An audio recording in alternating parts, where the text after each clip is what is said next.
વંદે ગુજરાત.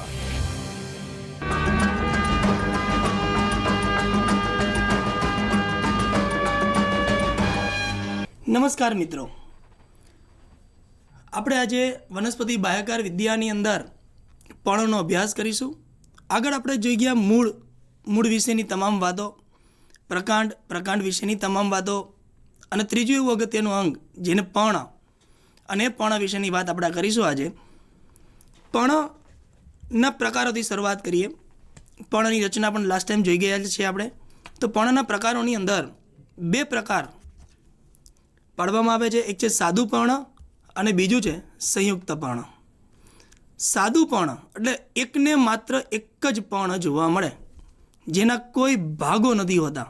સામાન્ય પીપળો, દરેક ગામની અંદર પીપળો તો હોય જ, અને એ પીપળાના પાન એટલે સાદા પર્ણ તરીકે ઓળખાય. બહુ સરળ પર્ણ, એમાં કોઈ પણ પ્રકારના મધ્ય શિરા સુધી કે ઊંડાણમાં કોઈ પણ પ્રકારની ખાંચો હોતી નથી. બીજા પર્ણ છે સંયુક્ત પર્ણ, અને એ સંયુક્ત પર્ણ એટલે કે એવું પર્ણ કે જેની અંદર પર્ણ ખાંચો છેક મધ્ય શિરા સુધી અથવા તો પર્ણદંડ સુધી પહોંચી ગઈ હોય, અને એ આખું પર્ણ નાની નાની પર્ણિકાઓની અંદર રૂપાંતરિત થઈ ગયેલું હોય. ત્યારે આવું પર્ણિકાયુક્ત જે પર્ણ બને, એ પર્ણિકાયુક્ત બનતા પર્ણને આપણે સંયુક્ત પર્ણ કહીશું. હવે એ સંયુક્ત પર્ણના ફરી પાછા બે પ્રકાર પાડવામાં આવે, જેમાં એક છે પીંછાકાર સંયુક્ત પર્ણ અને બીજું છે પંજાકાર સંયુક્ત પર્ણ. પીંછાકાર સંયુક્ત પર્ણ એટલે પીંછા જેવું બનશે. મતલબ કે પીંછાકારની અંદર જે પર્ણ છે એમાં ખાંચ છેક એનું જે છેદનનું કાર્ય છે એ છેક મધ્ય શિરા સુધી પહોંચેલું હોય, અને સમગ્ર પર્ણ એક પીંછામાં રૂપાંતરિત થઈ જતું હોય. ત્યારે આવું પર્ણ પીંછાકાર સંયુક્ત પર્ણ કહેવાય. જ્યારે પર્ણપત્રનું છેદન છેક પર્ણદંડ સુધી થયેલું હોય, ત્યારે એ પર્ણ પર્ણિકામાં રૂપાંતર પામી અને પંજા આકારે એટલે હાથના પંજા જેવી રચના બનાવતું હોય, ત્યારે આવા પર્ણને આપણે પંજાકાર સંયુક્ત પર્ણ તરીકે ઓળખી શકીએ. પીંછાકાર સંયુક્ત પર્ણના ફરી પાછા આપણે ભાગ પાડી શકીએ કે કઈ રીતે છેદન થયું છે તેના આધારે. જો પર્ણનું છેદન એક મધ્ય શિરા સુધી થયેલું હોય અને એક જ પીંછાનું નિર્માણ થતું હોય, ત્યારે તેને આપણે એક પીંછાકાર સંયુક્ત પર્ણ તરીકે ઓળખીએ. દાખલા તરીકે આવળની અંદર આવી રચના જોઈ શકાય છે. દ્વિપીંછાકાર એટલે કે મધ્ય શિરા શાખિત થાય અને દ્વિતીય ક્રમની શાખા આપે, અને એ શાખા ઉપર જો નાની નાની પર્ણિકા ગોઠવાયેલી હોય, ત્યારે આવું પર્ણ દ્વિપીંછાકાર સંયુક્ત પર્ણ તરીકે ઓળખવામાં આવે. દાખલા તરીકે બાવળ, ગલતરો, આ બંને વનસ્પતિઓ સામાન્ય છે. ગલતરો બી સામાન્ય સરસ મજાના પુષ્પ આવતા હોય, અને વૃક્ષ જેવું વનસ્પતિ છે કે જેની અંદર પર્ણિકાઓ ખૂબ જ નાની નાની હોય છે, અને એ નાની પર્ણિકાઓ મધ્ય શિરામાંથી નીકળેલી શાખાઓ ઉપર ગોઠવાયેલી હોય છે. તો દ્વિપીંછાકાર સંયુક્ત પર્ણ કહેવાય. એવી રીતે બહુપીંછાકાર સંયુક્ત પર્ણ. બહુપીંછાકાર એટલે કે એમાં ઘણા બધા પીંછા, મતલબ કે અહીંયા મધ્ય શાખા શાખિત થાય અને એની ફરી પાછી શાખાઓ પડે, એટલે શાખાઓની શાખાઓ અને એના ઉપર ગોઠવાયેલી પર્ણિકાઓ, જેના દ્વારા બને બહુપીંછાકાર સંયુક્ત પર્ણ. સામાન્ય સરગવાની અંદર આવી રચના જોઈ શકાય. પંજાકાર પર્ણ પ્રકારની અંદર એક પર્ણી પંજાકાર પર્ણ સંયુક્ત પર્ણ, એક પર્ણની અંદર એક જ પર્ણિકા જોવા મળે. અહીંયા સામાન્ય રીતે પર્ણનું છેદન થયેલું હોય, પરંતુ બાકીનો જે ભાગ છે તે નાશ પામતો હોય છે જ્યારે એક જ પર્ણિકા જોવા મળે એની અંદર.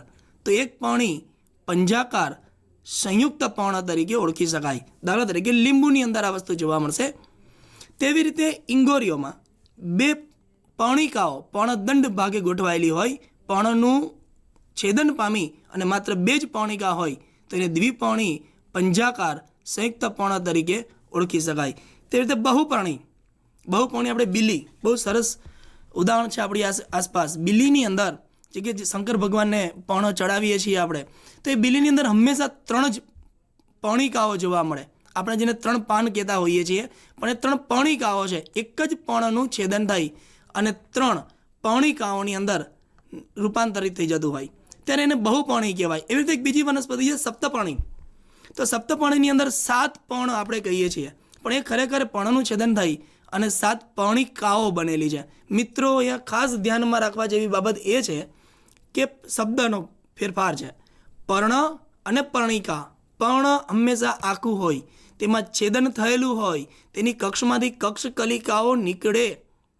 જ્યારે પર્ણિકાઓમાં છેદન સંપૂર્ણ થયેલું હોય, મધ્ય શિરા કે પર્ણદંડ સુધી, એટલે નાની નાની પર્ણિકાઓનો સમૂહ હોય, ત્યાં તેની કક્ષમાંથી ક્યારેય કક્ષકલિકાઓ નીકળતી હોતી નથી. તો આમ સરળ પર્ણ એટલે કે સાદું પર્ણ અને સંયુક્ત પર્ણ એવા બે પ્રકારો અને એના પેટા પ્રકારો આપણે જોઈ ગયા છીએ. હવે એના પછી આગળ વાત કરીએ તો પર્ણનો વિન્યાસ. આપણે આગળ જોઈ ગયા કે પર્ણ વિન્યાસ એટલે કે વિન્યાસ એટલે કે ગોઠવણી. બાયોલોજીમાં કોઈ પણ જગ્યાએ શબ્દ આવે વિન્યાસ એટલે ગોઠવણી અર્થ થાય તેનો. તો પર્ણની ગોઠવણી. હવે પર્ણ ક્યાં ગોઠવાય? તો કે પ્રકાંડની ગાંઠો ઉપર પર્ણ ગોઠવાય. અને એ જે ગોઠવણીઓ છે, અલગ અલગ વનસ્પતિઓમાં અલગ અલગ ગોઠવણી જોવા મળતી હોય છે, ત્યારે એ પર્ણની ગોઠવણીને પર્ણ વિન્યાસ કહેવાય.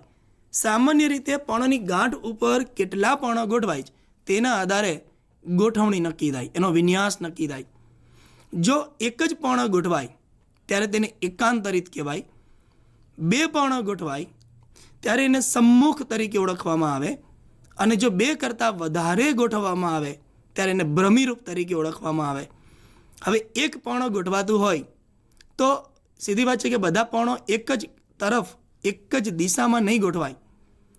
અલગ અલગ ગાંઠ ઉપર સામસામેની દિશામાં એક એક પર્ણ ગોઠવાતા જ હશે. જેમ કે ઉદાહરણ તરીકે આપણે જોઈ શકીએ એકાંતરિતની અંદર. એકાંતરિતમાં ખાસ કરીને જાસૂદ છે, સૂર્યમુખી, જે આપણે આસપાસ ઉગતી વનસ્પતિઓ છે, આ વનસ્પતિઓની અંદર ગાંઠમાં એક જ પર્ણ ઉત્પન્ન થાય. એની ઉપરની ગાંઠમાં એક જ પર્ણ, પણ એ અલગ દિશામાં ઉત્પન્ન થાય, જેથી પ્રકાંડનું બેલેન્સ જળવાઈ રહે, સંતુલન જળવાઈ રહે. તો આવો પર્ણ વિન્યાસ એટલે એકાંતરિત પર્ણ વિન્યાસ તરીકે ઓળખાય. સમ્મુખ એટલે સામે મુખ, મતલબ કે સામે પર્ણો ગોઠવાય. અહીંયા સમ્મુખની અંદર બે પર્ણ ગાંઠ ઉપરથી ઉત્પન્ન થશે અને બંને પર્ણો એકબીજાની સામે ગોઠવાશે, માટે એને સમ્મુખ તરીકે ઓળખવામાં આવે. હવે સમ્મુખના બે પ્રકાર પાડી શકાય, આચ્છાદિત અને ચતુષ્ક. આપણે આચ્છાદિતની વાત કરીએ તો જામફળી સાદી ભાષામાં, અને મધુમાલતી. જામફળી પણ આપણે જોયેલી હોય, જેમાં પ્રકાંડ ઉપર ઉત્પન્ન થયેલા પર્ણો છે એ એક જ હારમાં જોવા મળે. એક હાર નીચે તરફ, એક હાર બાજુમાં. તો આમ એક હારમાં એટલે કે બે હારમાં સંપૂર્ણપણે ગોઠવાયેલા જોવા મળતા હોય. એટલે એના પરિણામે શું થશે કે પાછળના જે બે પર્ણો છે, પાછળની ગાંઠમાં આવેલા પર્ણો આગળ આવેલા પર્ણો દ્વારા ઢંકાયેલી હાલતમાં જોવા મળે. એટલે આપણે આગળના બે પર્ણો દેખાય પણ એની પાછળના કોઈ પર્ણો દેખાતા નથી. મતલબ કે પાછળની ગાંઠમાં આવેલા પર્ણો ને આચ્છાદન એની આગળની ગાંઠમાં આવેલા પર્ણો કરે છે, એટલે કે ઢાંકી રાખે છે. અને માટે તેને કહેવામાં આવે છે કે સમ્મુખ આચ્છાદિત, એટલે આચ્છાદન પામેલા, ઢાંકેલા, જે જામફળ ને મધુમાલતીમાં જોઈએ. એવી રીતે આંકડાના પુષ્પ આપણે જાણીએ છીએ કે જે હનુમાનજીને દર શનિવારે ચઢાવવામાં આવે છે, તો એની અંદર બરાબર રીતે પર્ણ જોઈએ તો એનામાં પર્ણ વિન્યાસ તરીકે સમ્મુખ ચતુષ્ક તરીકે ઓળખવામાં આવે, કે જેમાં ક્રમિક બે ગાંઠ, શબ્દ અહીંયા અગત્યનો છે, ક્રમિક બે ગાંઠ ઉપરથી ઉદ્ભવતા સમ્મુખ પર્ણો એકબીજાને કાટખૂણે ગોઠવાય. ક્રમિક બે ગાંઠ અને કાટખૂણે એટલે કે 90 અંશના ખૂણે ગોઠવાશે. પરિણામે આ જે પર્ણોની ગોઠવણી છે એ ચતુષ્ક પ્રકારે, સાથિયા પ્રકારે થતી જોવા મળશે, સ્વસ્તિક પ્રમાણે થતી જોવા મળશે. માટે તેને ઓળખવામાં આવે છે સમ્મુખ ચતુષ્ક આંકડો. સૌથી સરળ અને જોવા મળે તે ઉદાહરણ આંકડાનું છે. એ ઉપરાંત ભ્રમિરૂપ, ત્રીજું પર્ણ વિન્યાસની અંદર ભ્રમિરૂપ. ભ્રમિ એટલે ગોળ, ભમરડા આકારે, વલય આકારે. અહીંયા એક જ ગાંઠ ઉપરથી ઘણા બધા પર્ણો ઉદ્ભવે અને બધા જ પર્ણો વલય આકારે, વર્તુળ આકારે ગોઠવાયેલા જોવા મળતા હોય. માટે તેને આપણે ભ્રમિરૂપ પર્ણ વિન્યાસ તરીકે ઓળખવામાં આવે. દાખલા તરીકે લાલ કરેણ, સપ્તપર્ણી, આમાં ભ્રમિરૂપ પર્ણ વિન્યાસ જોવા મળે છે. તો આ જે પર્ણ વિન્યાસ કે જેમાં પર્ણોની ગોઠવણી અલગ અલગ રીતે થતી જોવા મળે છે. એના પછી વાત કરીએ આપણે પર્ણ વિન્યાસ પછી પર્ણના વિશિષ્ટ રૂપાંતરણો. એની પહેલાં પર્ણના સામાન્ય કાર્યોની વાત કરીએ તો પર્ણના સામાન્ય કાર્યોની અંદર મુખ્ય કાર્ય પ્રકાશ સંશ્લેષણ કરી ખોરાકનું નિર્માણ કરવું. પર્ણની અંદર આવેલી હરિતકણોત્સક પેશી દ્વારા પ્રકાશ સંશ્લેષણનું કાર્ય થઈ અને ખોરાક નિર્માણ થતો હોય છે. એ ઉપરાંત બીજું કાર્ય છે કે પર્ણની અંદર સૂક્ષ્મ છિદ્રો આવેલા હોય છે, કે જે છિદ્રો બાષ્પોત્સર્જનની પ્રક્રિયા કરતા હોય છે, એટલે વાતાવરણમાં પાણીના અણુ વરાળ સ્વરૂપે ગુમાવતા હોય છે. અને ત્રીજું કાર્ય એનું છે અગત્યનું, એ છે વાત વિનિમય. એટલે આ પર્ણરંધ્ર પર્ણછિદ્રની મદદથી વાયુઓની આપલે કરશે. ઓક્સિજન ગ્રહણ કરશે, કાર્બન ડાયોક્સાઇડ મુક્ત કરશે, કાર્બન ડાયોક્સાઇડ મુક્ત કરશે અને ઓક્સિજન ગ્રહણ કરશે. દિવસ દરમિયાન સામાન્ય રીતે પર્ણ ઓક્સિજન મુક્ત કરતો હોય છે અને કાર્બન ડાયોક્સાઇડ પ્રકાશ સંશ્લેષણ માટે ઉપયોગમાં લેતો હોય છે. જ્યારે રાત્રે આનાથી ઉલટું કાર્ય થતું જોવા મળે છે. તો આ એના સામાન્ય કાર્યો છે. એ ઉપરાંત ઘણી બધી વનસ્પતિઓની અંદર વિશિષ્ટ કાર્ય કરવા માટે પર્ણના રૂપાંતરણો જોવા મળે છે. જેમ કે ખોરાક સંગ્રહ માટે જોવા મળે, આરોહણ માટે જોવા મળે. એ ઉપરાંત અન્ય પ્રકાશ સંશ્લેષણ, ખરેખર પ્રકાશ સંશ્લેષણ પર્ણનું જ કાર્ય, પણ પર્ણના પર્ણપત્રનું કાર્ય છે. ત્યારે એના અન્ય ભાગો પણ પ્રકાશ સંશ્લેષણની અંદર સંકળાશે. એ ઉપરાંત રક્ષણનું કાર્ય, વાનસ્પતિક પ્રજનનનું કાર્ય, તો આ વિશિષ્ટ કાર્યો સાથે પણ પર્ણ સંકળાયેલા છે કેટલીક વિશિષ્ટ વનસ્પતિઓની અંદર. જેની અંદર આપણે પહેલું જોઈએ તો પર્ણના રૂપાંતરણોની અંદર પહેલું ખોરાકનો સંગ્રહ કરવો. ખોરાકનો સંગ્રહ, હવે એ સામાન્ય મૂળનું જ કાર્ય આપણે કહી શકીએ કે સામાન્ય મૂળ અને પ્રકાંડમાં ખોરાકનો સંગ્રહ વિશિષ્ટ વનસ્પતિઓમાં થાય. પરંતુ અહીંયા પર્ણની અંદર ખાસ કરીને ડુંગળી, હવે ડુંગળીને આપણે કંદમૂળ તરીકે ઓળખીએ છીએ, જમીનની અંદર વિકાસ પામે. હવે એ ડુંગળી આપણે બધાએ જોઈ છે. હવે એ ડુંગળીની અંદર ટોચનો ભાગ કે જે આપણે કાપીને ફેંકી દઈએ છીએ, જેમાંથી પાતળા તંતુ નીકળેલા હોય છે, તે તંતુ એ મૂળનો ભાગ છે. જ્યારે એ ટપકા જેવો ભાગ છે, જે આછા પીળાશ પડતા ભાગ છે, તે પ્રકાંડનો ભાગ છે. અહીંયા ડુંગળીની અંદર પ્રકાંડ ખૂબ જ સંકુચિત બને છે અને એ સંકુચિત પ્રકાંડ ઉપરથી પર્ણો નીકળતા જોવા મળે કે જે પર્ણો સમકેન્દ્રિત ગોઠવાયેલા હોય. ખાસ કરીને લીલી ડુંગળી જોઈએ આપણે તો લીલી ડુંગળીની અંદર પર્ણો આવેલા છે, જે લીલા પર્ણો દેખાતા હોય તે બધા લીલા રંગના પર્ણો છે ને સમકેન્દ્રિત ગોઠવાય, મતલબ એકને ઘેરીને બીજું પર્ણ ગોઠવાય. હવે અહીંયા પર્ણ તો પ્રકાશ સંશ્લેષણનું કાર્ય કરશે જ, પરંતુ એનું જે પર્ણતલ છે, એટલે કે પર્ણના તળિયાનો ભાગ કે જે ગાંઠ સાથે, પ્રકાંડની ગાંઠ સાથે જોડાયેલો છે, તે પર્ણતલ ખોરાકનો સંગ્રહ કરશે, માંસલ અને દળદાર બનશે અને તે ધીમે ધીમે એકની ફરતે એ પણ સમકેન્દ્રિત રીતે જ ગોઠવાશે. ડુંગળીને આપણે જ્યારે કાપીએ છીએ અને ફોલીએ છીએ ત્યારે અંદરથી એક પછી એક પડ નીકળે છે. એ તમામ પડો પર્ણતલના છે. પર્ણતલમાં ખોરાકનો સંગ્રહ થાય અને સમકેન્દ્રિત રીતે ગોઠવાય. એમાં આપણે અંદરથી બહારની તરફ જઈએ તેમ પર્ણતલો ક્રમશઃ પાતળા થતા જાય. અંદર તરફ સૌથી જાડું પર્ણતલ, એની બહાર પાતળું પર્ણતલ, એની બહાર પાતળું પર્ણતલ, આ બધામાં ખોરાકનો સંગ્રહ થયેલો જોવા મળે. હવે એમાં સૌથી બહારની તરફ સૌથી પાતળું આવરણ આવેલું જોવા મળે કે જે સમગ્ર પર્ણતલોને ઘેરીને ગોઠવાયેલું હોય. તો ડુંગળી એને આપણે કહીએ છીએ આવૃત કંદ, કારણ કે તે એક સૌથી બહારના પર્ણતલ દ્વારા આવૃત થયેલું છે. આવી જ એક બીજી રચના છે લસણની. લસણની અંદર આપણે જોઈએ તો નાની નાની કળીઓ આવેલી જોવા મળે. હવે એ કળીઓ, આપણે આખું લસણ લઈએ તે લસણની ફરતે આવરણ હોય, એ આવરણ હટાવીએ એટલે અંદરથી કળીઓ નીકળે અને એ કળીઓને અંદર પણ પાછા આવરણો જોવા મળે. એ પણ પર્ણતલમાં જ ખોરાકનો સંગ્રહ છે, પરંતુ અહીંયા પર્ણતલો ભેગા મળે છે, સમકેન્દ્રિત રીતે જ ગોઠવાય છે. અને એ બધાની ફરતે, અહીંયા કળીઓની ફરતે આવરણ છે, એ ઉપરાંત બધી જ કળીઓ ભેગી મળી અને તેની ફરતે પણ આવરણ છે.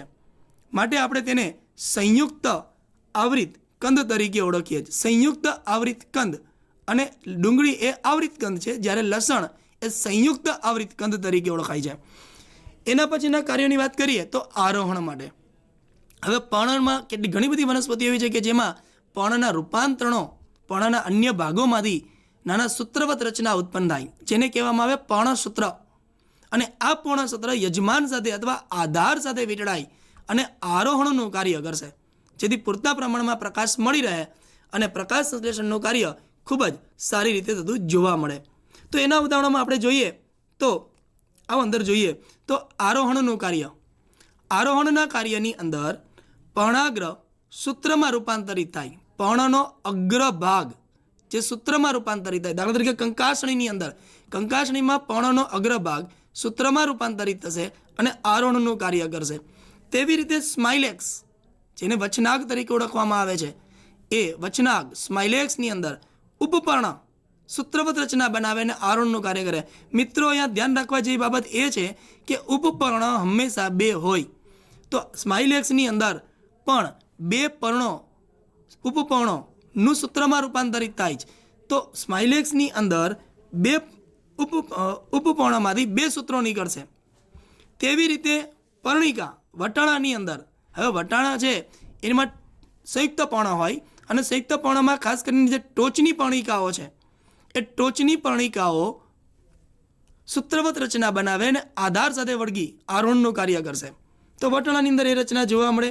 ત્રીજું નખવેલ, નખ જેવી રચના ઉદ્ભવે, અંકુશ જેવી, હુક જેવી રચના. ખાસ કરીને નખવેલની અંદર ટોચની 3 પર્ણિકા, મિત્રો ખાસ ધ્યાનમાં રાખો, અહીંયા 3 જ પર્ણિકા એ અંકુશ જેવી રચના બનાવશે, હુક જેવી રચના બનાવશે માટે, અને અંકુશ જેવી રચના બનાવીને તે આરોહણનું કાર્ય કરશે માટે અંકુશારોહી તરીકે પણ આપણે ઓળખી શકીએ છીએ. તો આ કાર્ય આરોહણ માટેનું છે. તેવી જ રીતે રક્ષણ માટે, પર્ણનું રક્ષણ માટે રૂપાંતરણ, ખાસ કરીને બાવળ અને બોરડીમાં ઉપપર્ણ કંટકમાં ફેરવાય. ફરી પાછું અહીંયા ધ્યાનમાં રાખવાનું આપણે એ છે કે ઉપપર્ણની સંખ્યા 2, તો અહીંયા કાંટાઓની સંખ્યા પણ 2 જ નીકળશે. પર્ણની કક્ષમાંથી 2 કાંટાઓ ઉત્પન્ન થાય એટલે કે ઉપપર્ણનું રૂપાંતરણ. તેવી રીતે રામબાણ, રામબાણના પર્ણોની ટોચના ભાગે એટલે કે પર્ણના અગ્રભાગે સોયાકાર, સોય જેવા તીક્ષ્ણ કાંટા ઉત્પન્ન થાય છે, જે પર્ણાગ્રનું રૂપાંતરણ છે રામબાણની અંદર. જો પર્ણનું કંઠમાં રૂપાંતરણ, અહીંયા શબ્દ ખાસ ધ્યાનમાં રાખવાનું છે કે પ્રકાંડ કંટક અલગ છે, પર્ણકંઠ અલગ છે. આપણે એકવાર વાત કરી લઈએ તો પ્રકાંડ કંટકની અંદર વાહક પેશીઓ આવેલી હોય, પર્ણકંઠમાં આવી વાહક પેશીઓ હોતી નથી, માત્ર રક્ષણના કાર્ય સાથે સંકળાયેલું છે. તો અહીંયા રામબાણની અંદર ટોચનો પર્ણાગ્રનો ભાગ એક કાંટામાં રૂપાંતર પામી રક્ષણ આપવાનું કાર્ય કરશે. એ ઉપરાંત ફાફડાથોરની વાત આગળ પ્રકાંડમાં કરી ચૂક્યા આપણે, કે જેમાં પર્ણ કંઠમાં ફેરવાય છે અને રક્ષણનું કાર્ય કરશે. કારણ કે મરુનિવાસી વનસ્પતિ હોવાના કારણે બાષ્પોત્સર્જન નહીં કરે એટલે પર્ણિકાઓ ખેરવી નાખશે, પર્ણ ખેરવી નાખશે, પ્રકાંડ લીલું ચપટું બોળું બનશે. તો આ પરિસ્થિતિની અંદર પર્ણિકાઓ તેની કાંટામાં રૂપાંતર થાય અને રક્ષણના કાર્ય સાથે સંકળાયેલ રહેશે. તો આજે રક્ષણ માટેના રૂપાંતરણ, એ સિવાયના રૂપાંતરણોની વાત કરીએ આપણે તો પ્રકાશ સંશ્લેષણ.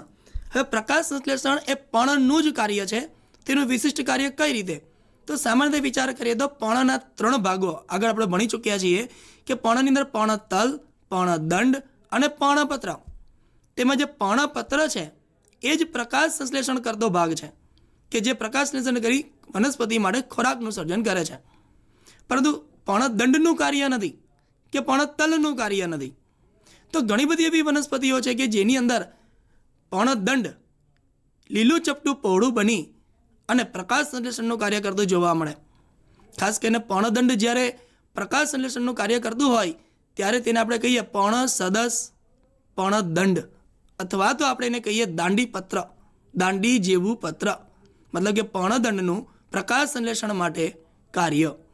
ઓસ્ટ્રેલિયન બાવળની અંદર આપણે જોઈએ અહીંયા તો ઓસ્ટ્રેલિયન બાવળની અંદર આ રચના થતી જોવા મળે છે. ઓસ્ટ્રેલિયન બાવળની અંદર પર્ણદંડ એ દાંડીપત્રમાં રૂપાંતરિત થયેલું હોય, મતલબ કે પર્ણદંડ લીલું ચપટું પહોળું બની પ્રકાશ સંશ્લેષણનું કાર્ય કરતું હોય.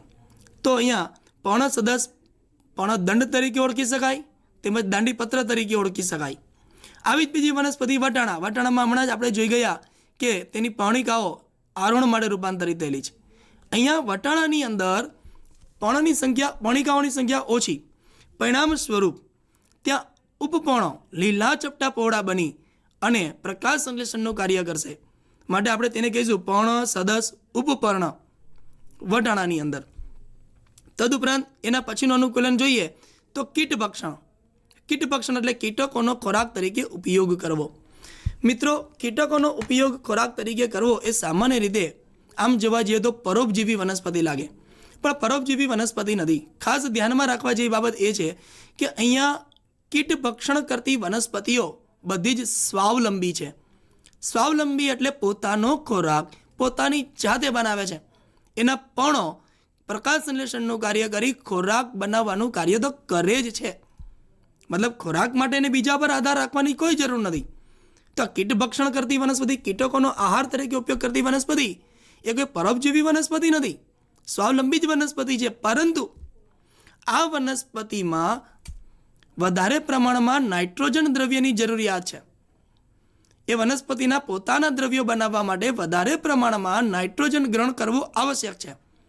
અને નાઇટ્રોજન એમને મળશે સજીવોમાં રહેલા પ્રોટીનમાંથી, એટલે કે નાઇટ્રોજનયુક્ત સંયોજનોમાંથી.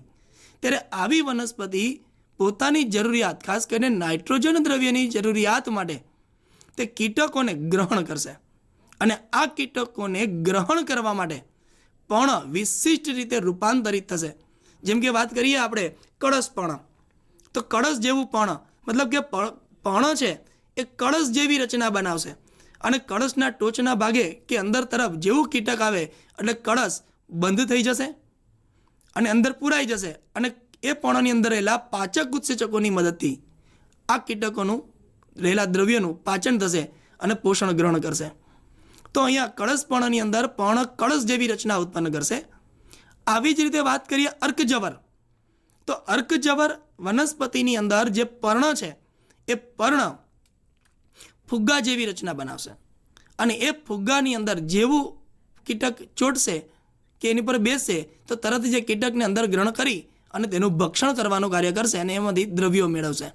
તો આ પર્ણના રૂપાંતરણો છે. આવી રીતે જેમ વિનસનો મક્ષીપાસ કે જેની અંદર કાંટા જેવી રચના હોય અને એક ડબ્બી જેવી રચના હોય કે જેની અંદર કીટક આવે એટલે એ ડબ્બી બંધ થઈ જાય અને પાચક ઉત્સેચકોની મદદથી એ કીટકનું પાચન કરી લેશે.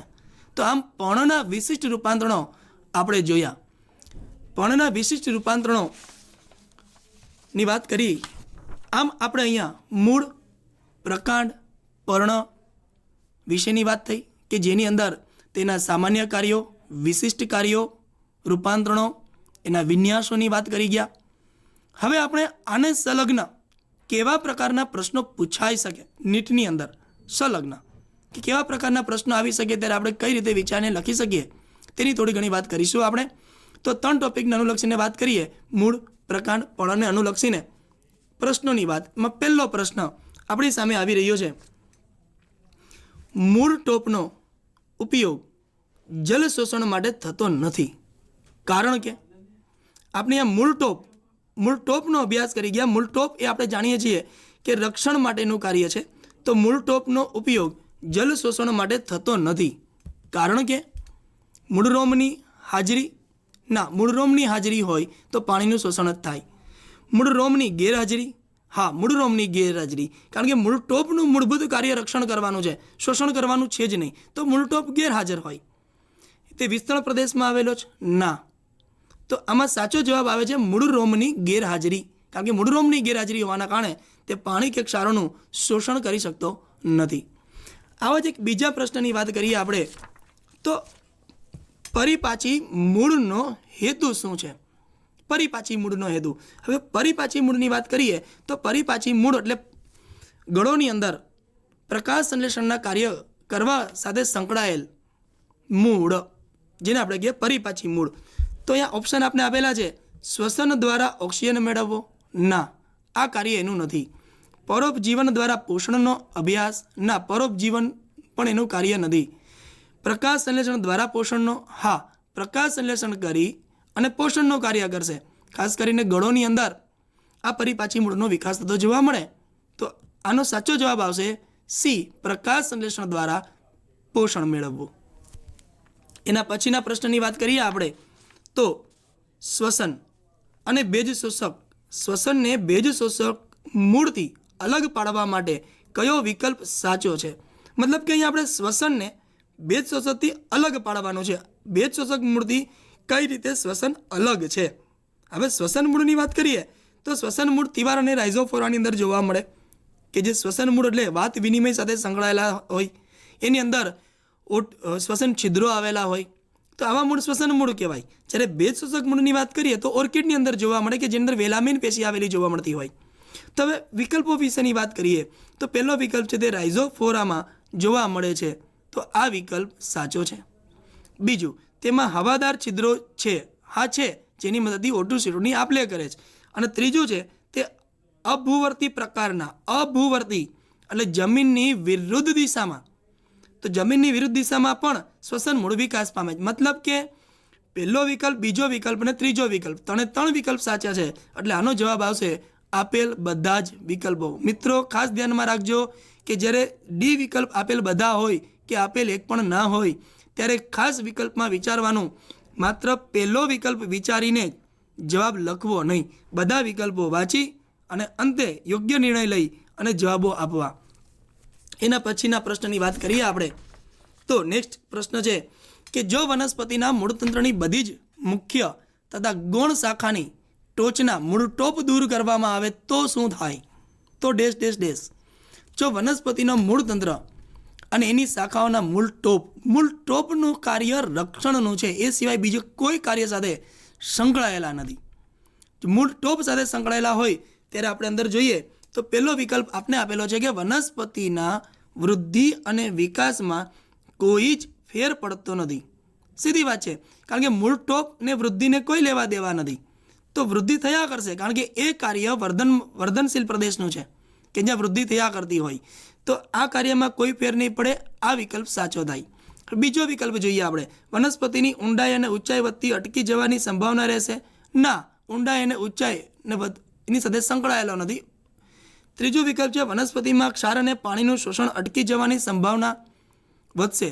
ના, કારણ કે અહીંયા પાણીને શોષણની ક્રિયા સાથે પણ તે સંકળાયેલો નથી. ચોથો વિકલ્પ છે મૂળ ટોપની જગ્યાએ મૂળ ગૌનો વિકાસ શરૂ થાય. ના, મૂળ ટોપ એ સ્થળજ વનસ્પતિ છે, જ્યારે મૂળ ગો એ જલજ વનસ્પતિમાં જોવા મળે. તો મૂળ ટોપની જગ્યાએ મૂળ ગો ક્યારેય વિકાસ પામી ના શકે. માટે બી, સી અને ડી વિકલ્પ આપણા અહીંયા ખોટા છે, જ્યારે એ વિકલ્પ સત્ય થાય છે, કારણ કે વનસ્પતિના વૃદ્ધિ અને વિકાસમાં કોઈ જ ફેર પડતો નથી. એના પછીના પ્રશ્નની વાત કરીએ. નેક્સ્ટ સરસ પ્રશ્ન છે આપણી સામે. એ પ્રશ્ન છે યજમાન ઉગતી વનસ્પતિ હોવા છતાં ઓર્કિડને પરોપજીવી નહીં પરંતુ પરરોહી કહેવામાં આવે છે. યજમાન પર ઉગે છે, યજમાન પર ઉગી છે વનસ્પતિ ઓર્કિડ. આપણે જાણીએ છીએ કે ઓર્કિડ એ પરરોહી વનસ્પતિ છે, અન્ય વનસ્પતિ પર વિકાસ કરે છે. તે યજમાનમાંથી કશું જ મેળવતી નથી. પાણી, ક્ષાર કે ખોરાક કશું જ મેળવતી નથી, માત્ર આરોહણનું કાર્ય કરે છે. વિકલ્પની અંદર જોઈએ તો તે યજમાનમાંથી ફક્ત ને ક્ષાર અને પાણી જ મેળવે છે. ના, વિકલ્પ ખોટો. તે કશું જ મેળવતી નથી. તે યજમાનમાંથી ફક્ત ખોરાક મેળવે છે. ના, જો ખોરાક મેળવતી હોત તો પરોપજીવી થાત. તો ખોરાક મેળવતી નથી. તે યજમાનનો ફક્ત રક્ષણ માટે જ ઉપયોગ કરે છે. ના, રક્ષણ માટે પણ ઉપયોગ કરતી નથી. ડી વિકલ્પ જોઈએ તો તે યજમાનનો ફક્ત વસવાટ તરીકે જ ઉપયોગ કરે છે. હા, વસવાટ, માત્ર વસવાટ. યજમાન વનસ્પતિની શાખાઓ ઉપર આ પરરોહી ઓર્કિડ વનસ્પતિ વસવાટ કરે છે, માટે તેને પરરોહી તરીકે ઓળખવામાં આવે છે. તો આ પ્રશ્નમાં આપણે જોઈએ તો વિકલ્પ ડી એ સાચો વિકલ્પ છે કે ઓર્કિડ એ પરરોહી વનસ્પતિ તરીકે ઓળખવામાં આવે છે, કારણ કે તે યજમાનનો ફક્ત ને ફક્ત માત્ર ને માત્ર વસવાટ તરીકે જ ઉપયોગ કરે છે. એના પછીનો પ્રશ્ન જોઈએ આપણે તો નેક્સ્ટ પ્રશ્ન, અધરાક્ષમાંથી ઉત્પન્ન થતા મૂળતંત્ર માટે શું લાગુ પડે છે?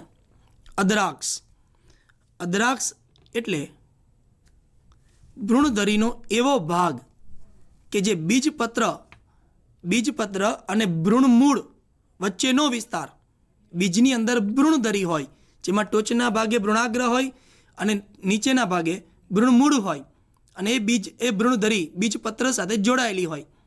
ત્યારે એ બીજપત્ર સાથે જોડાયેલો ભ્રૂણધરીના ભાગથી લઈ અને છેક ભ્રૂણમૂળ સુધીનો જે વિસ્તાર છે એ વિસ્તારને આપણે અધરાક્ષ તરીકે ઓળખતા હોઈએ છીએ. ત્યારે અધરાક્ષમાંથી જે મૂળ ઉત્પન્ન થાય એ મૂળ અસ્થાનિક મૂળ છે, સ્થાનિક મૂળ નથી. સ્થાનિક મૂળ હંમેશા ભ્રૂણમૂળમાંથી ઉત્પન્ન થતા જોવા મળે, જે આપણે શીખી ગયા છીએ. તો અહીંયા અધરાક્ષમાંથી જે મૂળ ઉત્પન્ન થાય છે એ મૂળ માટે શું સાચું હોઈ શકે? જોઈ લઈએ આપણે. વિકલ્પ એ આપેલો છે કે તે સોટીમય આકાર ધરાવે છે. ના, અધરાક્ષમાંથી ઉત્પન્ન થતા અસ્થાનિક મૂળ હંમેશા તંતુમય રચના હોય, જ્યારે સોટીમય મૂળ એ પ્રાથમિક મૂળનું રૂપાંતરણ છે, એ સ્થાનિક મૂળનું રૂપાંતરણ છે. એટલે વિકલ્પ એ ખોટો આપણો. બીજા વિકલ્પની વાત કરીએ તો તે હંમેશા બહુવર્ષાયુ વનસ્પતિમાં હોય. ના, બહુવર્ષાયુ વનસ્પતિમાં નહીં જોવા મળે, કારણ કે બહુવર્ષાયુ વનસ્પતિમાં સ્થાનિક મૂળ અને સ્થાયી મૂળ જોવા મળે, જ્યારે અધરાક્ષમાંથી ઉત્પન્ન થતા મૂળ એ તંતુ મૂળ છે, અને તંતુ મૂળ હંમેશા લાંબા સમય સુધી વનસ્પતિને આધાર આપી શકતા નથી, તો એ બહુવર્ષીય વનસ્પતિમાં પણ ન હોઈ શકે. ત્રીજું, તેનાથી સ્થાપનનું કાર્ય મજબૂત થાય. હા, તેનાથી સ્થાપનનું કાર્ય મજબૂત જરૂર થાય, પણ તે સપોર્ટ આપે, માત્ર સપોર્ટ આપે. ટેમ્પરરી સપોર્ટ માટે, હંગામી સપોર્ટ માટે આવા મૂળ ઉત્પન્ન થતા જોવા મળતા હોય છે. કાયમી સપોર્ટ હોતો નથી, અને આવી વનસ્પતિઓ પણ કાયમી નથી હોતી. ખાસ કરીને મકાઈની વાત કરીએ, શેરડીની વાત કરીએ, તો એ વનસ્પતિ એક સિઝન પૂરતી જ હોય, એના પછી તો એ નાશ થઈ જતી હોય છે. તો ત્યારે આ વિકલ્પ પણ આપણો ખોટો આવશે. ચોથા વિકલ્પની વાત કરીએ, આપેલમાંથી એક પણ નહીં. તો આ જવાબ આવશે આપેલમાંથી એક પણ નહીં, કારણ કે ત્રણ વિકલ્પ એ સ્થાનિક મૂળના છે, અને સ્થાનિક મૂળ એ ભ્રૂણમૂળમાંથી ઉત્પન્ન થાય, અદ્રાક્ષમાંથી નહીં. એના પછી આપણે વાત કરીએ નેક્સ્ટ ક્વેશ્ચનની, તો નીચેના પૈકી મૂળરોમમાં શું ગેરહાજર હોય? મૂળરોમ એટલે મૂળમાંથી ઉત્પન્ન થયેલી એક કોષીય રચના કે જે પાણી અને ક્ષારના શોષણ માટે વધારાની સપાટી પૂરી પાડે છે. તો એની અંદર હવે મૂળરોમ છે, કોષોની બનેલી રચના હોય. તો નેચરલી વનસ્પતિ કોષ છે તો કોષ દિવાલ હોય, વાહક પેશીઓ તો અંદર આવેલી હોય, કોષ કેન્દ્ર અંદર આવેલું જ હોય, કોષ છે તો કોષ કેન્દ્ર હોય, અને હરિતદ્રવ્યનું કાર્ય મૂળમાં કોઈ જ નથી. મૂળરોમના જે કોષો છે એ મૂળરોમના કોષોનું કાર્ય પ્રકાશ સંશ્લેષણનું તો નથી જ, માત્ર રક્ષણનું છે. તો હરિતદ્રવ્ય આ કોષોમાં હોય નહીં, એટલે કે મૂળરોમમાં હરિતદ્રવ્ય આવેલા હોતા નથી. તો આ 4 વિકલ્પોમાંથી ડી વિકલ્પ એવો છે કે જે મૂળરોમમાં શું ગેરહાજર હોય એ સૂચવે છે, એટલે કે મૂળરોમની અંદર હરિતદ્રવ્ય ગેરહાજર હોય, બાકીના 3 હાજર જોવા મળે. આવો જ એક બીજો પ્રશ્ન છે કે ભેજગ્રાહી અને પરરોહી મૂળ કોણ ધરાવે? મિત્રો, આપણે જોઈ ગયા છીએ કે ભેજગ્રાહી મૂળ, ભેજનું શોષણ કરતા મૂળ કે જે વેલામિન પેશી ધરાવતા વનસ્પતિ એટલે કે ઓર્કિડની અંદર જોવા મળે. ઓર્કિડના મૂળને જ પરરોહી મૂળ કહીએ છીએ. તો અહીંયા વિકલ્પ એ ઓર્કિડ આપેલું છે તે જ સાચું વિધાન છે. અન્ય કોઈ પણ વનસ્પતિઓની અંદર આવા મૂળ જોવા મળતા નથી. એના પછીના પ્રશ્નોની વાત કરીએ આપણે, તો મકાઈ અને શેરડીના પ્રકાંડને આધાર મૂળ હોય, જે પ્રકાંડની નીચેની ગાંઠો પરથી ઉત્પન્ન થાય છે તેને શું કહેવાય? હવે મકાઈ અને શેરડીના જે મૂળો છે, મૂળભૂત મૂળો છે કે જે તંતુ મૂળો છે, તે પૂરતા પ્રમાણમાં સ્થાપન વનસ્પતિનું કરી શકતા નથી, પરિણામે વનસ્પતિ ટટ્ટાર રહી શકતી નથી. ત્યારે અહીંયા પ્રકાંડની ગાંઠ પાસેથી ત્રાંસા મૂળ વિકસતા હોય છે, જે વધારાના આધાર આપવાનું કાર્ય કરે. આપણે ભણી ચૂક્યા છીએ કે આવા મૂળને આપણે અવલંબન મૂળ કહીએ છીએ. અવલંબન મૂળ ત્રાંસા વિકાસ પામી અને મકાઈ અને શેરડી જેવી વનસ્પતિઓની અંદર વધારાનો આધાર પૂરો પાડી અને એને ટટ્ટાર ઊભી રાખવામાં મદદ કરે છે. તો આનો જવાબ આવશે અવલંબન મૂળ. એના પછીનો પ્રશ્ન જોઈએ, તો નીચેના પૈકી કયું વાહક પેશીયુક્ત પ્રકાંડનું રૂપાંતરણ છે? શબ્દ અગત્યનો છે, વાહક પેશીયુક્ત, મતલબ કે જલવાહક અને અન્નવાહક આવેલું પ્રકાંડનું રૂપાંતરણ. એમાં પહેલો જવાબ આવે છે એ એટલે છાલસૂળ. છાલસૂળ આપણે જાણીએ છીએ કે ગુલાબની અંદર જોવા મળે, એ છાલનું રૂપાંતરણ છે, મતલબ પર્ણકંઠ છે, પર્ણકંટકમાં રૂપાંતર પામેલું માટે એને છાલસૂળ કહેવાય. ખાસ કરીને પ્રકાંડના બહિરુદ્ધ ભેદ, બહારની જે આવરણ છે, અધિસ્તર છે, અધિસ્તરનો બહિરુદ્ધ ભેદ છે છાલસૂળ, તો એમાં વાહક પેશીઓ હોઈ ના શકે. જ્યારે બીજું છે બી પ્રકાંડ કંટક. પ્રકાંડ કંટક એટલે પ્રકાંડમાંથી ઉદ્ભવેલી કાંટા જેવી રચના. તો સીધી વાત છે કે પ્રકાંડ કંટક જ જલવાહક અને અન્નવાહક ધરાવતું હોવું જોઈએ, મતલબ કે વાહક પેશીઓ યુક્ત હોવું જોઈએ. અને દ્રઢલોમ એ પ્રાણીઓની અંદર આવેલી રચના હોય તો એ વનસ્પતિ સંલગ્ન નથી, તો એમાં પણ વાહક પેશીઓ ના હોય. તો આપણો જવાબ આવશે અહીંયા પ્રકાંડ કંટક. તો વાહક પેશીયુક્ત પ્રકાંડ એ પ્રકાંડ કંટક એટલે રક્ષણ માટેનું રૂપાંતરણ પ્રકાંડ કંટક જોવા મળે.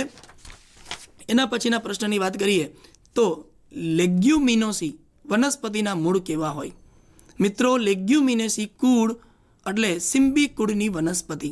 સિમ્બી કુળની વનસ્પતિ એટલે કે જેના મૂળ તંત્ર ઉપર ગાંઠો, નાની નાની ગાંઠો જોવા મળતી હોય, અને આવી નાની નાની ગાંઠો ધરાવતું મૂળ એ લેગ્યુમિનેસી કુળ એટલે કે વાલ, વટાણા, કઠોળ વર્ગની વનસ્પતિમાં આ મૂળો જોવા મળતા હોય. હવે આ જે મૂળ ઉપર નાની ગાંઠો જોવા મળે તેને મૂળગંડિકા કહેવાય. તો લેગ્યુમિનોસી વનસ્પતિની અંદર એટલે કે સિમ્બિકુડની વનસ્પતિની અંદર મૂળ ગંડિકાની હાજરી, તો મૂળ ગંડિકાયુક્ત તેના મૂળ જોવા મળે છે. તો આપણે અહીંયા સાચો જવાબ આવશે મૂળ ગંડિકાયુક્ત મૂળ. જ્યારે ભ્રમરાકાર, સાકંદ મૂળ અને ત્રાકાકાર એ ખોરાક સંગ્રહી મૂળોના રૂપાંતરણ છે, સ્થાનિક અને અસ્થાનિક. નેક્સ્ટ ક્વેશ્ચન જોઈએ તો મૂળ ટોપી શેમાં ગેરહાજર છે? મૂળ ટોપી શેમાં ગેરહાજર? હવે મૂળ ટોપી રચના આપણે જાણીએ છીએ કે મૂળની ટોચના ભાગે આવેલી રચના છે અને મૂળની ટોચના ભાગે આવેલી રચના માત્ર રક્ષણ કરવા માટે જરૂરી છે અને મૂળ ટોપ હંમેશા સ્થળજ વનસ્પતિઓમાં આવેલી જોવા મળે, એ સિવાયની વનસ્પતિઓમાં આવેલી જોવા મળતી નથી. તો વિકલ્પોમાં જોઈએ તો લિથોફાઇટ વનસ્પતિમાંની ખડકો ઉપર ઉગતી વનસ્પતિઓ જેમાં નહીં જોવા મળે. જલોદબીજ, તો જલોદબીજ વનસ્પતિ પાણીમાં ઉગે છે અને પાણીમાં ઉગતી વનસ્પતિ હોય તો એમાં મૂળ ટોપી ના હોય પણ મૂળ ગો હોય, તો મૂળ ટોપની જગ્યાએ મૂળ ગો આની અંદર જોવા મળે. શુષ્કોદબીજ વનસ્પતિ શુષ્ક પ્રદેશમાં ઉગતી, તેમાં રક્ષણની જરૂરિયાત મૂળ ટોપીની છે. મધ્યોદબીજ વનસ્પતિ મધ્યમ પ્રકારના પાણીમાં ઉછેરતી વનસ્પતિ, તો તેની અંદર પણ મૂળ ટોપ આવેલા હોય. મતલબ લિથોફાઇટ, શુષ્કોદબીજ અને મધ્યોદબીજમાં મૂળ ટોપ હોઈ શકે. જ્યારે જલોદબીજ વનસ્પતિ કે જે પાણીમાં ઉગે છે, જ્યાં પાણીમાં ઉગતી વનસ્પતિ હોય મિત્રો, એમાં ખાસ કરીને મૂળ તંત્ર અલ્પ વિકસિત હોય કારણ કે પાણી ઇઝીલી મળી રહી છે એને. તો આવી વનસ્પતિના મૂળ તંત્રના ટોચના ભાગે મૂળ ટોપ જોવા મળે નહીં. તો આ પ્રશ્નનો આન્સર બી આવશે, જલોદબીજ વનસ્પતિ. એના પછીનો પ્રશ્ન છે જે આપણે જોઈએ તો બંને છેડે અણીદાર માસલ મૂળ. બંને છેડે અણીદાર, હવે બંને છેડે અણીદાર એનો સીધો મતલબ થાય કે મધ્યમાં પહોળું હોય, અને મધ્યમાં પહોળું હોય અને છેડે અણીદાર હોય તો નાવડી જેવું, હોડી જેવી રચના બને, એટલે ત્રાકાકાર રચના બને. તો આવું ત્રાકાકાર મૂળ મૂળાની અંદર જોવા મળે. જ્યારે મૂળામાં ખોરાકનો સંગ્રહ થાય ત્યારે આગળ અને પાછળ બંને છેડે તે અણીદાર બને, જ્યારે મધ્યની અંદર તે દળદાર અને માસલ બની પહોળું બનતું હોય. ત્યારે આવું મૂળ ત્રાકાકાર મૂળ, એટલે વિકલ્પની અંદર જોઈએ આપણે તો ત્રાકાકાર, શંકુ, ભ્રમરાકાર અને સાકંદ મૂળ. તો ત્રાકાકાર મૂળમાં બંને છેડે અણીદાર જોવા મળે. શંકુ આકારમાં એક છેડે અણીદાર હોય, ભ્રમરાકારમાં કોઈ છેડે અણીદાર નહીં હોય અને સાકંદ મૂળ અનિયમિત આકારના હોય. તો અહીંયા સાચો જવાબ આવશે એ ત્રાકાકાર મૂળ, ખાસ કરીને મૂળો કે જેની અંદર બંને છેડે અણીદાર માસલ મૂળ જોવા મળે. એના પછી નવો પ્રશ્ન જોઈએ તો શેમાં માંસલ મૂળ હોય? માંસલ મૂળ, દળદાર મૂળ. હવે આપણે માંસલ મૂળ અને દળદાર મૂળ જોઈએ તો આપણી પાસે બધા જ ઓપ્શન જોઈએ તો અહીંયા ફાફડાતોર, રામબાણ, કુંવારપાટું અને સત્તાવરી, આ ચારે ચાર મરુદ્ભિદ વનસ્પતિઓના છે. અને મરુદ્ભિદ વનસ્પતિઓની અંદર મૂળ સુવિકસિત જોવા મળે કારણ કે એને ખૂબ ઊંડે સુધી પહોંચી અને પાણીનો ગ્રહણ કરવાની હોય છે, અથવા તો ચોમાસા દરમિયાન જે વરસાદ પડે છે એ પાણીને ગ્રહણ કરી અને તેનો સંગ્રહ કરવાનો હોય. તો શેમાં માંસલ મૂળ જોવા મળે? દળદાર મૂળ શેમાં જોવા મળે? તો સામે ચારે ચાર મૂળમાં વિકસિત તો જોવા મળે જ છે, પરંતુ એની અંદર ખાસ કરીને કુંવારપાઠાની અંદર આપણે વાત કરીએ, કુંવારપાઠું યલોવીરા છે અને યલોવીરાની અંદર આપણે મૂળ જોવા મળે છે એ દળદાર મૂળ જોવા મળે. રામબાણની અંદર પણ દળદાર જોવા મળે, ફાફડા થોડની અંદર પણ દળદાર જોવા મળે, પણ આમાં સૌથી વધારે દળદાર એટલે સૌથી વધારે માંસલ મૂળ તરીકે વાત કરીએ તો એ કુંવારપાઠાની અંદર જોવા મળશે, જેમાં વધારે પડતા દળદાર જોવા મળે, જેનો ઉપયોગ આયુર્વેદની અંદર પણ થતો જોવા મળે છે.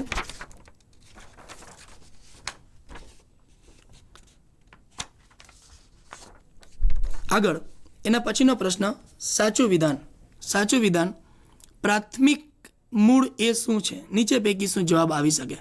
તો ચાર વિકલ્પો છે: ધન ભૂવર્તી, ઋણ ભૂવર્તી, ધન જલાનુવર્તી અને ઋણ જલાનુવર્તી. હવે પ્રાથમિક મૂળ એ ભ્રૂણમૂળમાંથી ઉત્પન્ન થતી રચના છે અને તે હંમેશા જમીન તરફ જ વિકાસ પામતી હોય. તો આમાં વિચાર કરીએ ધન ભૂવર્તી, તો એ વિકલ્પ સાચો છે, જમીનની દિશા તરફ જ વિકાસ પામે. ધન જલાનુવર્તી, તો પાણીની દિશામાં જ વિકાસ પામે, એટલે એ વિકલ્પ સાચો, બી વિકલ્પ સાચો. સી ઋણ ભૂવર્તી, જમીનની વિરુદ્ધ દિશામાં, ના, જમીનની વિરુદ્ધ દિશામાં ક્યારેય વિકાસ ન પામે. જ્યારે ડી ઋણ જલાનુવર્તી, પાણીની વિરુદ્ધ દિશામાં પણ મૂળ વિકાસ ન પામે. તો આના સાચા જવાબો છે ધન ભૂવર્તી, ધન જલાનુવર્તી, એ અને બી. તો ઓપ્શન આપણે અહીંયા બીની અંદર મળે છે ઓપ્શન એ ને બી. તો આપણો સાચો જવાબ છે બી. એના પછીના પ્રશ્નની વાત કરીએ આપણે તો વનસ્પતિ જે બીજી વનસ્પતિ પર ઉગે છે પરંતુ તે યજમાન વનસ્પતિમાંથી કોઈ પોષણ મેળવતી નથી તે. હવે બીજી વનસ્પતિ પર ઉગતી હોય તેને પરરોહી વનસ્પતિ કહીએ છીએ આપણે. પરોપજીવી પણ કહી શકાય, આરોહી વનસ્પતિ પણ કહી શકાય. પરંતુ આગળનું વાક્ય વાંચીએ તો તેમાં લખેલું છે કે તે યજમાન વનસ્પતિમાંથી કોઈ પોષણ મેળવતી નથી. મતલબ કોઈ પણ પ્રકારનું પોષણ ના મેળવતી હોય તો તે માત્ર ને માત્ર આરોહી વનસ્પતિઓ છે, પરરોહી વનસ્પતિઓ છે. તો આપણા વિકલ્પો જોઈએ તો બાહ્ય પરોપજીવીઓ, પરોપજીવીઓ નથી. પરરોહી એટલે બીજા પર આરોહણ કરે છે, તો આ જવાબ સાચો આવી શકે. ત્રીજું જોઈએ તો સહજીવી, સાથે મળીને એકબીજા પર આધારિત છે વનસ્પતિ ખોરાક માટે અથવા અન્ય કોઈ જરૂરિયાત માટે. મૃતોપજીવી એટલે મૃત પદાર્થો પર જીવનાર. તો અહીંયા સ્પષ્ટ કીધેલું છે કે પોષણ મેળવતી નથી. આ ત્રણ વસ્તુ, આ ત્રણ વિકલ્પો પોષણ સંલગ્ન છે, જ્યારે પરરોહી એ પોષણ સંલગ્ન નથી. ખાસ કરીને ઓર્કિડની અંદર આ પરરોહી પણ જોવા મળે છે કે જેમાં માત્ર યજમાન વનસ્પતિ ઉપર આરોહી કરીને વસે છે પણ પોષણ મેળવતી નથી. ઓર્કિડની અંદર પરરોહી માટે આપણા આ પ્રશ્નનો વિકલ્પ બી સાચો જવાબ છે. એના પછીના પ્રશ્નની વાત કરીએ તો પ્રાથમિક મૂળ સતત વિકાસ પામી શેનું નિર્માણ કરે છે. હવે પ્રાથમિક મૂળ, સામાન્ય રીતે પ્રાથમિક મૂળ એ ભ્રૂણમૂળમાંથી વિકાસ પામે છે, એટલે કે સ્થાનિક મૂળ છે. અને આ પ્રાથમિક મૂળમાં અન્ય મૂળોની સાપેક્ષ મજબૂત અને જાડું વિકસે છે, સોટી જેવું વિકસે છે. તો વિકલ્પ જોઈએ તો પહેલો વિકલ્પ આપેલો છે સોટી મૂળતંત્ર. તો સોટીમય મૂળતંત્ર અથવા સોટી મૂળતંત્ર, તો પ્રાથમિક મૂળ હંમેશા સોટી મૂળ બનાવે અને એના દ્વારા મૂળતંત્રની રચના થાય. તેની શાખાઓ અને સોટી મૂળ ભેગા મળી સોટી મૂળતંત્ર બને. તો આ પહેલો વિકલ્પ સાચો આવશે. બીજા વિકલ્પમાં અવલંબન મૂળ કે જે પ્રાથમિક મૂળ નાશ પામી ગયેલા હોય એની અંદર, અને તંતુ મૂળમાંથી અવલંબન મૂળ એટલે કે અસ્થાનિક મૂળ છે. આ દ્વિતીય મૂળ તો શાખાઓ નિર્માણ પામે. તંતુ મૂળ તો એ પણ અસ્થાનિક મૂળ છે જે ભ્રૂણમૂળ સિવાયના ભાગમાંથી, આમાં પણ પ્રાથમિક મૂળ નાશ પામી ગયેલા હોય. તો પ્રાથમિક મૂળ સતત વિકાસ પામી શેનું નિર્માણ કરે, તો સોટી મૂળતંત્રનું નિર્માણ કરશે. અહીંયા સોટી મૂળતંત્ર તેની શાખાઓ દ્વારા નિર્માણ પામી અને આખું મૂળતંત્ર બનાવશે. તો આપણા પ્રશ્નનો જવાબ આન્સર આવશે સોટી મૂળતંત્ર. એના પછીનો પ્રશ્ન જોઈએ કે કયું પ્રકાંડનું અનુકૂલન નથી. પ્રકાંડના અનુકૂલનની વાત કરીએ તો કાકડીનું પ્રકાંડ સૂત્ર, ફાફડા તોડની ચપટી રચનાઓ. હવે અહીંયા કાકડીનું પ્રકાંડ સૂત્ર કહીએ તો પ્રકાંડમાંથી સૂત્ર રચના આરોહણ માટે એટલે પ્રકાંડનું અનુકૂલન છે. ફાફડા તોડની ચપટી રચનાઓ તો એ પ્રકાંડ પ્રકાશ સંશ્લેષણ માટેનું રૂપાંતરણ છે. નેફેન્થસની કળશની રચના એટલે કળશપર્ણમાં કળશની રચના, નેફેન્થસ એટલે કળશપર્ણ અને એમાં કળશની રચના. તો અહીંયા પર્ણ કળશમાં રૂપાંતર પામી અને કીટાહારી તરીકે ભાગ ભજવે છે. તો અહીંયા પર્ણનું રૂપાંતરણ નેપેન્થસની અંદર જોવા મળે. સાઇટ્રસના કંટક એ પણ પ્રકાંડ કંટકો છે, એ પણ પ્રકાંડની જ રચના છે. તો અહીંયા વિકલ્પ એ, બી અને ડી એ પ્રકાંડના અનુકૂલનો છે, જ્યારે નેપેન્થસની કળશની રચના એ પર્ણનું અનુકૂલન છે. તો આપણો અહીંયા જવાબ રહેશે સી, નેપેન્થસની કળશની રચના. એના પછીનો પ્રશ્ન આપણે જોઈએ તો યુગ્મ શાખી શાખા વિન્યાસ દ્વિશાખી શાખા વિન્યાસથી કઈ રીતે અલગ પડે છે. યુગ્મ શાખી શાખા વિન્યાસ. હવે યુગ્મ શાખી શાખા વિન્યાસની વાત કરીએ તો એ અગ્રકલિકામાંથી બે નવી શાખા આપશે, ખાસ કરીને રાવણ તાળની અંદર. અને રાવણ તાળની અંદર અગ્રકલિકા બે શાખા આપશે ત્યારે એની યુગ્મ શાખી કહેવાય. જ્યારે દ્વિશાખી, તો દ્વિશાખી કક્ષ ભાગમાંથી નીકળતી એટલે કક્ષ કલિકામાંથી બે શાખાનું નિર્માણ થતું હોય ત્યારે દ્વિશાખી શાખા વિન્યાસ કહેવાય. હવે આપણે તો વિકલ્પોનો વિચાર કરીએ તો યુગ્મ શાખીમાં અગ્રકલિકા બે શાખામાં ફેરવાય, તો સાચી વાત છે, અગ્રકલિકા બે શાખામાં ફેરવાશે. બીજું, યુગ્મ શાખીમાં બે શાખા કક્ષકલિકામાંથી વિકસે, ના, આ વિકલ્પ ખોટો છે. કક્ષકલિકામાંથી નહીં વિકસે, ત્રીજું, યુગ્મ શાખી અને દ્વિશાખી શાખા વિન્યાસ બંને એક જ પ્રકાર છે? ના, આ બંને અલગ અલગ પ્રકાર છે. આ અગ્રકલિકા, આ કક્ષકલિકા. તો આ વિકલ્પ પણ ખોટો આવશે. ચોથા વિકલ્પની વાત કરીએ તો યુગ્મ શાખી રાવણ તાળમાં જ્યારે દ્વિશાખી હાડ સાંકળમાં જોવા મળે છે. તો યુગ્મ શાખી રાવણ તાળમાં જોવા મળશે, જ્યારે હાડ સાંકળમાં દ્વિશાખી નહીં જોવા મળે. હાડ સાંકળની અંદર ઉભય તો વિકાસી, એક જ શાખા પણ ઉભય તો વિકાસી આવશે. તો આ વિકલ્પ પણ ખોટો છે. તો આપણા 4 વિકલ્પ પૈકી એ વિકલ્પ યુગ્મ શાખીમાં અગ્રકલિકા 2 શાખામાં ફેરવાય તે વિકલ્પ સાચો છે. એટલે કે એ વિકલ્પ સાચો. એના પછી એક નવો પ્રશ્ન જોઈએ. તો પ્રકાંડ ઉપર ઉદ્ભવતી રક્ષણની કઈ રચના પ્રકાંડનું અનુકૂલન ગણાતી નથી? પ્રકાંડનું અનુકૂલનનો મતલબ થાય પ્રકાંડમાંથી રૂપાંતરણ પામેલી. ત્યારે ઓપ્શનમાં વિચારીએ તો કરમદીના દ્વિશાખી કંટક. કંટક હંમેશા પ્રકાંડમાંથી જ ઉદ્ભવે. દ્વિશાખી કરમદીના કંટકો. તો કરમદીની અંદર પ્રકાંડ કંટકમાં રૂપાંતર પામે અને 2 કંટકો દ્વિશાખી કંટકો આપે, ખાસ કરીને અગ્રકલિકામાંથી. તો પ્રકાંડનું રૂપાંતરણ છે. દાડમ એક શાખી કંટક, ખાસ કરીને દાડમની અંદર પ્રકારની કક્ષકલિકા છે. એક કક્ષકલિકામાંથી કંટકનું નિર્માણ થતું જોવા મળે. તો એક જ કક્ષકલિકામાંથી એક કંટક પ્રકાંડ કંટક બને, તો એ પણ પ્રકાંડનું રચના છે. ત્રીજું છે ગુલાબના છાલસૂડ. હવે ગુલાબના છાલસૂડની વાત કરીએ તો ગુલાબના છાલસૂડની અંદર પ્રકાંડના બહિસ્તર સૌથી બહારના આવરણમાંથી કંટક નીકળતા જોવા મળે છે. તો ગુલાબના બહિરુદ્ધ ભેદમાંથી કંટકો બને છે. પ્રશ્નની અંદર કીધેલું છે કે પ્રકાંડ ઉપર જ ઉદ્ભવતી અને રક્ષણની કઈ રચના પ્રકાંડનું અનુકૂલન ગણાતી નથી? તો આ 3 અનુકૂલનો હોય. આપેલ જવાબ ડી આવશે કે આપેલામાંથી એક પણ નહીં. મિત્રો, છાલસૂડને તમે કહી શકો ખરી કે પ્રકાંડનું રૂપાંતર નથી, પરંતુ બધા કિસ્સામાં નહીં કહી શકાય. આગળ આવે છે કંઠ અને કંટક માટે શું સાચું? કંઠ મિત્રો પર્ણની અંદર જોવા મળે, કંટક એ પ્રકાંડની અંદર જોવા મળે કે જેની અંદર વાહક પેશીઓ આવેલી જોવા મળતી હોય. તો વિકલ્પ જોઈએ એ કંઠ એ પર્ણનું છે, જ્યારે કંટક એ પ્રકાંડનું અનુકૂલન છે. આ વિધાન સાચું છે. બીજું વિધાન જોઈએ, કંઠ એ નરમ, જ્યારે કંટક એ મજબૂત છે. તો આ વિધાન પણ સાચું છે, કારણ કે પર્ણકંઠ એ હંમેશા નાજુક અને નરમ જોવા મળતા હોય, જ્યારે પ્રકાંડના કંટકો હંમેશા મજબૂત હોય, સખત હોય, એને સરળ રીતે તોડી ના શકાય. તો આ વિધાન પણ સાચું છે.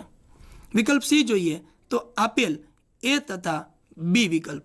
તો અહીંયા એ અને બી બંને સાચા છે, માટે આપણો જવાબ આવશે વિકલ્પ સી.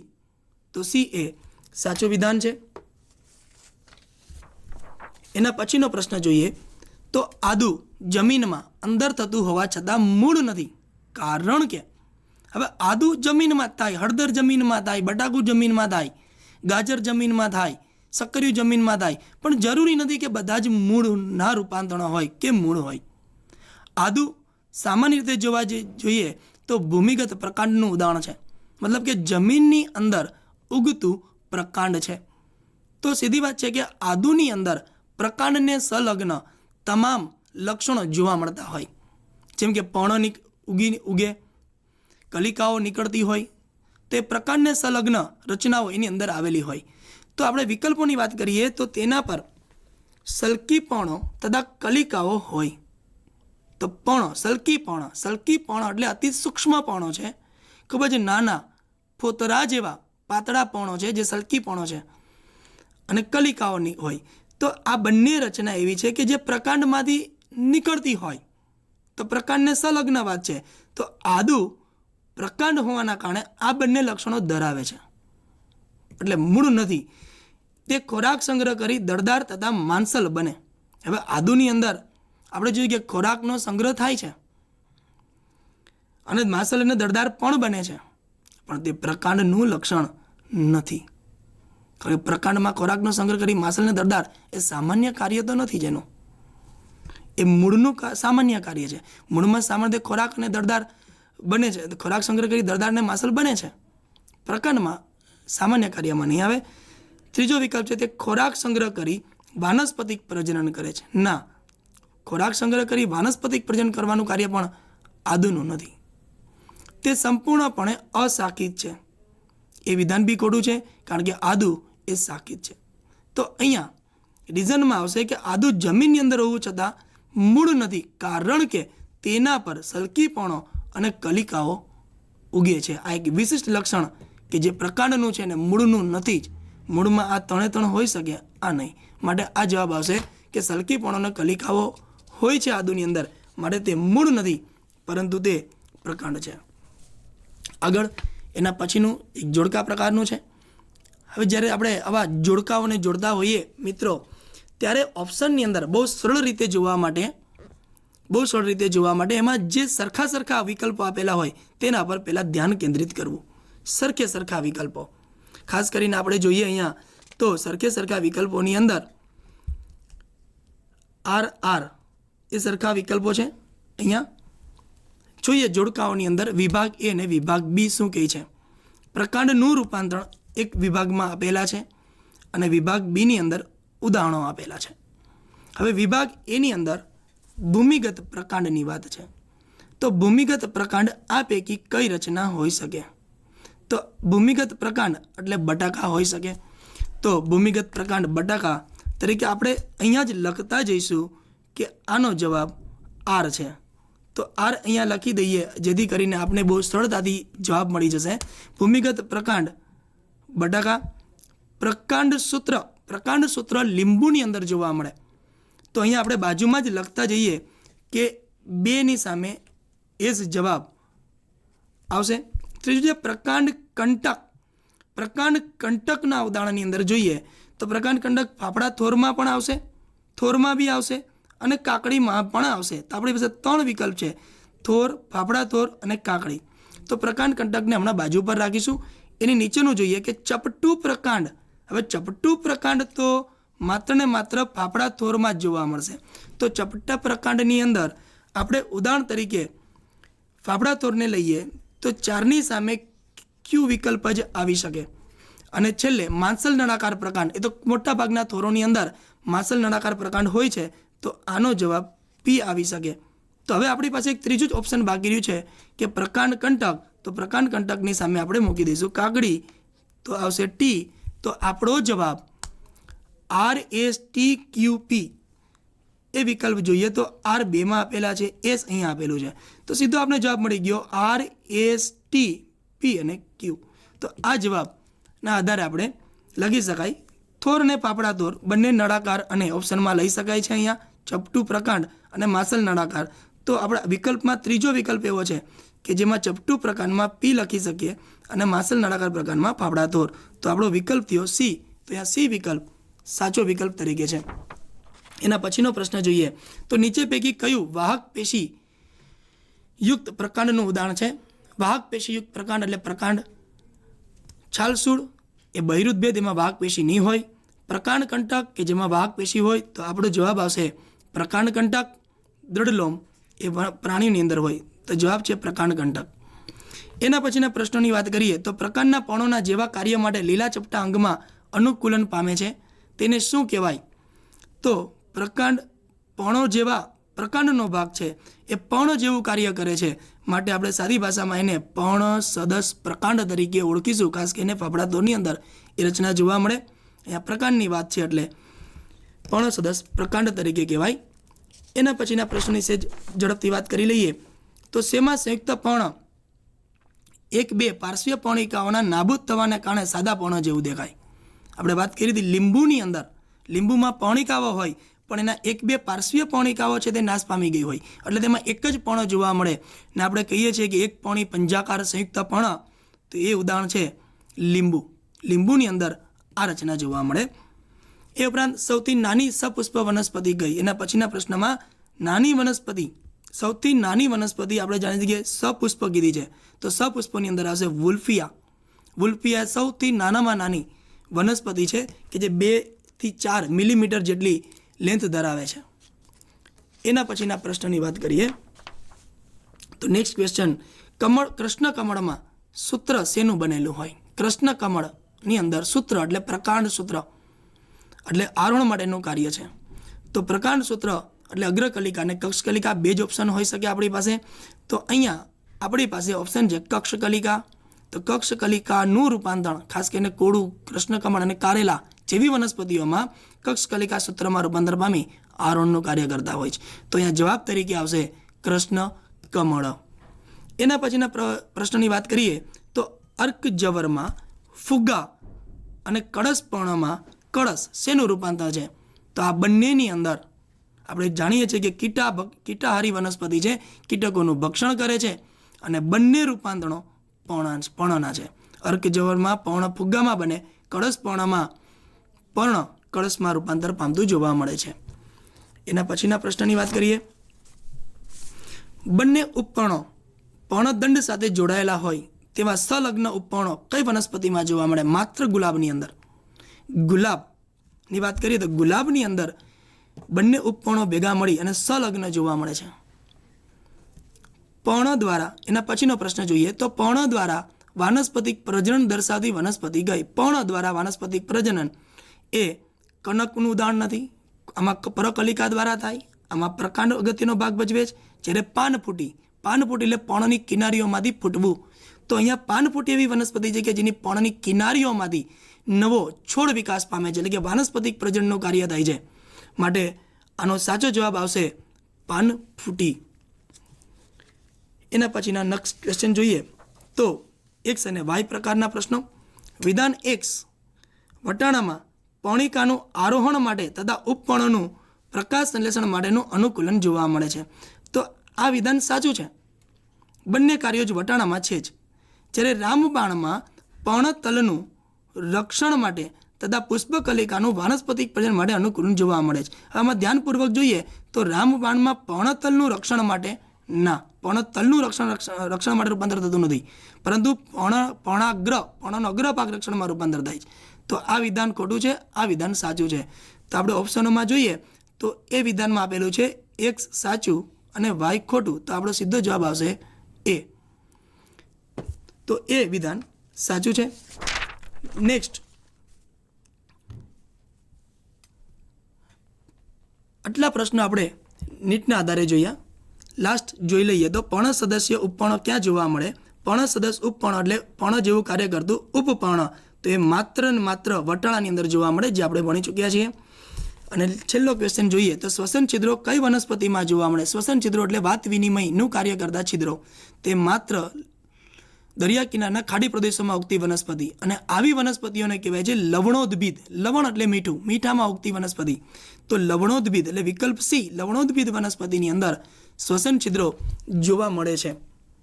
તો અહીંયા આ પ્રશ્નો નીટ આધારિત કેટલાક રિવિઝન માટેના પ્રશ્નો છે.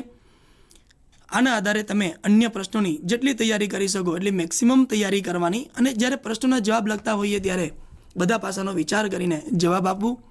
બસ આજે આટલું જ. વનસ્પતિની બાયોકાર વિદ્યામાં આપણે મૂળ પ્રકાંડ પર્ણની તમામ માહિતીનો અભ્યાસ કરી ચૂક્યા છીએ. આભાર. Thank you.